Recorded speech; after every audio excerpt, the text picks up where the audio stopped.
हो आप यहाँ पे? ये मेरी सास है, पिछले 50-60 साल से यहीं रह रहे हैं। मेरी शादी को 25 साल हो गए, मैं इनकी बहू हूँ बड़ी। हमारा ससुर यहीं गुजरे, हमारे बड़े छोटे सब यहीं रह रहे 80-70 साल। इनके ससुर भी यहीं रहते थे, ससुर भी यहीं रहते, हमारे ससुर भी यहीं रहते हैं।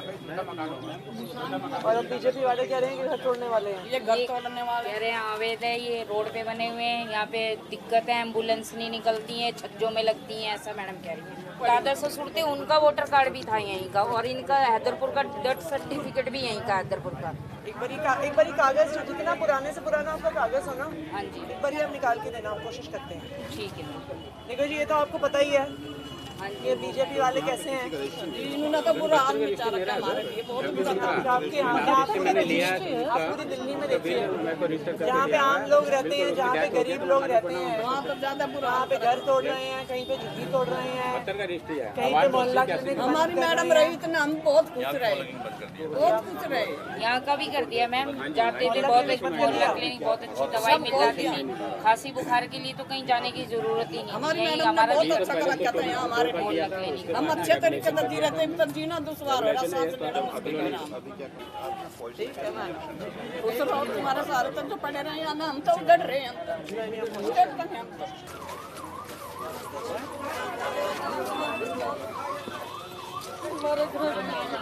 आप कब से रह रहे हो यहाँ पे? 50 साल हो गया। 50 साल से रह रहे हो आप यहाँ पे? आप यहाँ पे रहते हो? हाँ बेटा यहीं। कब से रह रहे हो यहाँ पे? काफी दिन हो गया बेटा, मेरे सारे। आपने रेखा जी से बात नहीं की? मैंने काफ़ी कोशिश की, लेकिन वो कह रही हाँ ठीक है देखेंगे, लेकिन कोई बस वो मतलब कि पीछे पर्दे से और सारा कुछ उन्हीं का प्रशासन लगा दिया।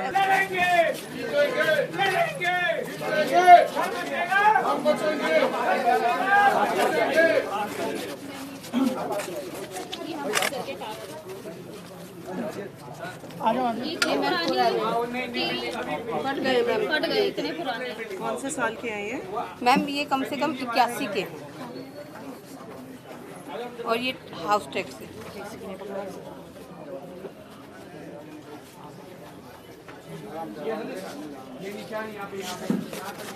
हाँ एक सेकंड, वो मैं समझ रही हूँ, ध्यान से। और मैम ये पानी का बिल है, ये पानी का बिल, सीवर का बिल, सब 89 ये बिजली 89 का है मैम। हमारे घर भिजवा दीजिए, हमारे पास मैम इसके हमारे सिवा घर कोई कुछ रास्ता रास्ता नहीं, हमारे बच्चों का भविष्य खराब हो जाएगा। कब से रहते हो आप यहाँ पे? 40 साल यहाँ रहते 40 साल हो गए। सास ससुर मेरे 50 साल से रहे हैं हम लोग। मुझे भी 20 साल हो गया है, 22 साल रहते हुए, और मेरी माता जी 50 साल कोई से नहीं, लड़का है एक बस है, आदमी भी नहीं, इनके घर में तो कोई कोई नहीं नहीं है। है। हस्बैंड भी चले गए, बच्चा है 13 साल का। आप एक काम करिएगा, जो आप लोगों का सबसे पुराने से पुराना कागज है ना, वोटर आईडी कार्ड हो, बिजली का बिल हो, पानी का बिल हो, पुराने से जो भी पुराना कागज आपके पास पड़ा है वो आप लेके आना है। मेरा कोई नहीं है, छोटा सा बच्चा है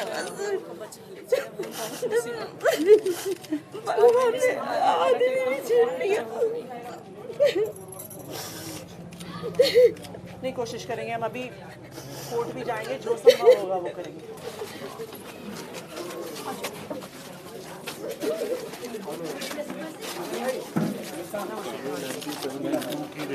पक्की सेल डीड है मेरी, और ये सब रजिस्टर बन गई इसकी रसीद। आप लोग पीछे तारीख चली हुई है। हाँ जी है ना, पर्ची है बिल्कुल, हमारे पास सर्टिफिकेट ये रजिस्टर्ड है मैडम, सर्टिफिकेट कॉपी भी है, ये देखो सब रजिस्टर वगैरह होगा, पीछे देखिएगा सर्टिफिकेट कॉपी है। ऐसी कई 5-6 रजिस्ट्री है मैडम। आप एक बार ये निकालिए, आपके पास वोटर आईडी होगा पुराना, इस समय का किसी का, वो भी निकालिए। वोटर आई कार्ड तो यहाँ का नहीं होगा। अच्छा ठीक है, कागज पुराने हैं सबके पास, ठीक। और जो 99 की बिल मेरे नाम पे रजिस्टर्ड हुई है, हाँ, उनका डेथ सर्टिफिकेट भी है मेरे पास में। सबसे पुराना बिजली का बिल, पानी का बिल कब का होगा आपका? अपना 99 का है। 99। एक बार आप सब कागज निकाल के मुझे दीजिएगा। जी मैडम, सन 1972 के इनके पास भी पक्के हैं मैडम। और ये हमने लिया है, और जब 2021 में अपना नाम कराया 2 लाख रुपए में कागजों के भी कोर्ट में मैंने दिया रजिस्ट्री कराने के। रास्ते में ये मकान हुआ जरूरी नोटिस आ गया। और मैडम ये जो प्लस का निशान है इससे आगे भी जा सकते हैं। हाँ वो तो है ही। वो तो एक बार तोड़ने आएंगे फिर थोड़ी कुछ देखते हैं। और आप देखना ये ज़मीन बड़े बड़े उनको बेचेंगे, मॉल वालों को बेचेंगे। पैसे दिए हुए हैं, आज तक रजिस्ट्री हो रही है यहाँ। जोरदार तालियां हमारी पूर्व मुख्यमंत्री विपक्ष नेता आशीष कुमार जी के लिए। जोरदार तालियां मिलनी चाहिए। हमारी आवाज आतिशी जी जिंदाबाद, आतिशी जी जिंदाबाद। मैं चाहूंगा अनिल जी स्वागत करते हैं आरडब्ल्यू के सेक्रेटरी जो आतिशी जी के लिए। मुकेश जी स्वागत करेंगे जो घर बचाओ आंदोलन को कर रहे हैं। संजीव जी पुरानी से विधायक का स्वागत करेंगे। तालियां संजीव साहब के लिए। देखो जी, आप लोग हमारे लिए सिर्फ वोटर नहीं हो, आप हमारा परिवार हो। तो जब वहां पर एक माता जी की आंखों से आंसू बहता है तो सिर्फ हमारे लिए हमें ये नहीं लगता कि शालीमार बाग के एक कोने पे एक गांव में एक महिला रो रही है। मुझे लगता है कि मेरी माँ की आंख में आंसू आ रहे हैं।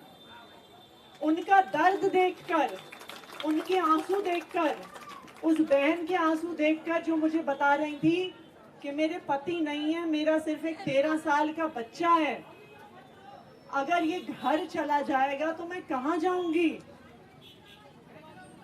मैं सोचती हूँ कि इन्हीं माताओं और बहनों के पास रेखा गुप्ता जी फरवरी 2025 में आई थी। तब बुजुर्गों के पांव भी छुए थे, बहनों को गले भी लगाया था, फोटो खिंचवाई थी और कहा था कि एक मौका दे दो, इस बार मुझे विधायक बना दो, मैं आपके लिए काम करूंगी। कहा था कि नहीं कहा था? उन्होंने वादा किया था, मोदी जी ने वादा किया था कि जो भी कच्ची कॉलोनी है हम उसकी रजिस्ट्री करेंगे, हम आपके घरों को पक्का करेंगे और जब तक आपकी पक्की रजिस्ट्री नहीं होती है तो एक भी घर को टूटने नहीं देंगे। ये मोदी जी ने वादा किया था। अब दिल्ली की जनता ने भी सोचा कि प्रधानमंत्री जी बोल रहे हैं, उन्होंने भी मोदी जी की बात सुन के उन पर भरोसा कर लिया और सोचा कि इस बार मोदी जी को एक मौका देते हैं, बीजेपी को एक मौका देते हैं, हो सकता है कि अच्छा काम करके दिखा दें, यही सोचा था ना।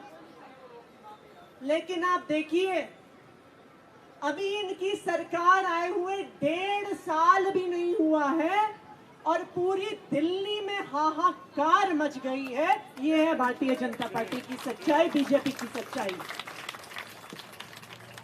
यहाँ पे एक मोहल्ला क्लिनिक हुआ करता था, होता था कि नहीं होता था? वहाँ पे इलाज करवाते थे, फ्री में दवाइयाँ मिलती थी। क्या हुआ उस मोहल्ला क्लिनिक का? उस मोहल्ला क्लिनिक को बंद कर दिया। क्यों?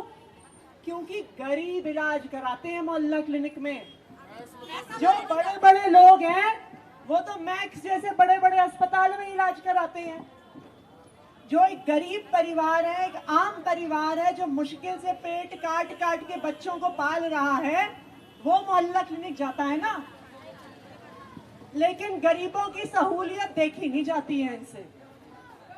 आप लोग 30, 40, 50 साल से इन मकानों में रह रहे हैं और आज झूठ बोलकर, सरासर झूठ बोल के आपके घरों को तोड़ा जा रहा है। कहाँ थी बीजेपी की सरकार जब हमारे मकान बन रहे?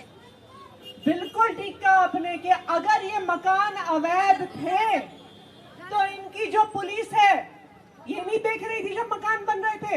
जब हमारे मकान तब तो कुछ नहीं कहा इन्होंने। जब डीडीए में एलजी साहब बैठे थे उनको नहीं पता था? जब केंद्र में उनकी सरकार थी उनको नहीं पता था? लेकिन तब दिल्ली के गरीबों को बचाने के लिए एक आदमी खड़ा था और उस आदमी का नाम है अरविंद केजरीवाल।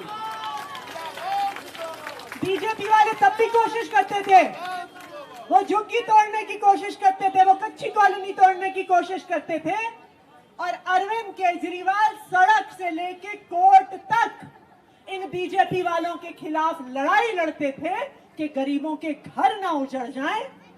ये है सच्चाई अरविंद केजरीवाल की और उनके संघर्ष की। मुझे आज भी याद है, जब जब बीजेपी की केंद्र सरकार ने झुग्गी तोड़ने की, कच्ची कॉलोनी तोड़ने के आदेश दिए, तो हमने दिल्ली सरकार का वकील बीजेपी के खिलाफ जाके खड़ा किया, केंद्र सरकार के खिलाफ जाके खड़ा किया। और आज रेखा गुप्ता जी ने क्या किया? हमारे घर उजाड़ दिल्ली सरकार के वकील ने कहा बिल्कुल सही बात है, इन गरीबों का घर तोड़ डालो, हम तुम्हारी मदद करेंगे, हम अपना बुलडोजर भेजेंगे। हम रात को सो भी ना पाए। और मैं आज आपको एक बात बता दूं, आप कह रहे हैं ना कि साइकिल ट्रैक, आज आप मुझसे पत्थर पे लिखवा लो, ये जमीन कोई साइकिल ट्रैक को नहीं जाएगी, ये जमीन कोई सर्विस लेन को नहीं जाएगी, ये किसी बड़े बिल्डर को जाएगी, किसी मॉल के मालिक को जाएगी, किसी प्राइवेट कंपनी वाले को जाएगी, और ये पार्टी वाले इनके मोटा पैसा खाएंगे उससे। इनको साइकिल ट्रैक नहीं बनाना, इनको सड़क चौड़ी नहीं करनी, यही सड़क चौड़ी करने को मिली है। ये सबसे चौड़ी सड़क है शालीमार बाग विधानसभा की। बताओ सही कह रही हूँ गलत कह रही हूँ? जो सबसे चौड़ी सड़क है शालीमार बाग के इलाके की, इन्हें यही सड़क मिली है चौड़ी करने को। इन्हें साइकिल ट्रैक नहीं बनाना, इन्हें सर्विस लेन नहीं बनानी। जो इनके बड़े अरबपति खरबपति दोस्त हैं, उनको और अमीर बनाना है। आपके मकान तोड़ के सस्ती जमीन ये बड़े बड़े बिल्डरों को देंगे, और गरीबों के मकान तोड़कर यहाँ पे बड़े बड़े फ्लैट बनेंगे, मॉल बनेंगे। ये है इनका इरादा। हमारी दुआ लगेगी, उसको बद्दुआ देंगे। लेकिन मैं आप लोगों को एक चीज बता रही हूँ, इस लड़ाई में आप अकेले नहीं हो।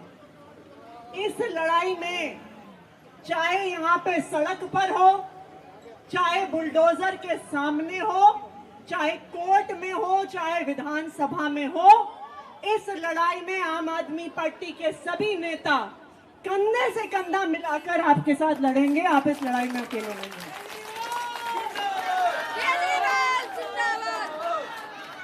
हम पहले भी आप लोगों के हक के लिए लड़ते आए हैं, और हम आगे भी आप लोगों के हक के लिए लड़ते रहेंगे। चाहे संसद में आवाज उठानी हो, चाहे विधानसभा में उठानी हो, चाहे कोर्ट जाना हो। मैंने अभी जब मैं मकानों में गई थी, तो मैंने सभी अपनी बहनों भाइयों को बताया है कि वो कागज निकाल के हमें देंगे।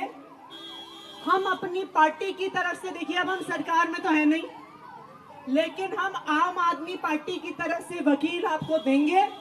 दिल्ली के कई हिस्सों में बीजेपी वालों ने झुग्गियां तोड़ने की कोशिश करी, उन्होंने झुग्गी तोड़ने के आदेश निकाले, लेकिन आम आदमी पार्टी के वकीलों ने दिल्ली के अलग अलग कोर्ट में लड़ाई लड़कर बीजेपी के बड़े बड़े वकीलों के खिलाफ, मोदी जी के बड़े बड़े वकीलों के खिलाफ उन झुग्गियों को बचाया है, गरीबों के घरों को बचाया है। तो आज मैं आपसे वादा करके जा रही हूं कि आपके लिए भी जो आगे की कोर्ट की लड़ाई है, वो आम आदमी पार्टी के वकील लड़ेंगे, और इस संघर्ष में हम आपके साथ खड़े हैं, कंधे से कंधा मिला के आपके साथ खड़े हैं। लेकिन आप हिम्मत मत हारना, आप हिम्मत मत हारना। ये आपका घर है, इस घर के लिए हम भी आपके साथ लड़ेंगे, आपको भी लड़ना पड़ेगा। देखो जी, अगर हम हिम्मत हार गए, हम हताश हो गए, हम निराश हो गए, तो फिर तो ये सारे गरीबों को एक एक करके दिल्ली से हटा देंगे। इसलिए हमें अपने हक की लड़ाई, देखो दिल्ली ये हमारा घर है, हमने अपनी खून पसीने की कमाई से अपने घर को खड़ा किया है, हमने अपने बच्चों को पाला पोसा है इस घर में, हम ऐसे कैसे छोड़ देंगे? सही कह रही हूँ ना? तो आपको हताश नहीं होना है, आपको निराश नहीं होना है, आपको हिम्मत रखनी है। देखो, ये मत सोचो आप महिलाओं, ये याद रखो कि जब अंग्रेजों का अत्याचार बढ़ा था तो सबसे पहले लड़ाई लड़ने के लिए झांसी की रानी ही उतरी थी, अपने साम्राज्य को बचाने के लिए। उतरी थी कि नहीं उतरी थी? अपने 13 साल के बेटे को लेके उतरी थी। तो मैं भी अपनी सब माताओं और बहनों को कहूंगी कि जितनी ताकत महिलाओं में है और किसी में नहीं है, तो आपको इस लड़ाई को जारी रखना है। इस लड़ाई में तन मन धन से हम आपके साथ हैं और आपके घरों को बचाने की इस लड़ाई को हम लोग आपके साथ सड़क से लेके संसद तक लड़ते आए हैं और लड़ते रहेंगे। बहुत बहुत धन्यवाद। जय हिंद, जय भारत। आज हम शालीमार बाग के इलाके में खड़े हैं।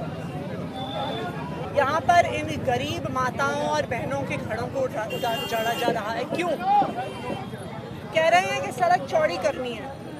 ये इलाके की सबसे चौड़ी सड़क है, तो क्यों इन गरीबों के घरों को तोड़ा जा रहा है?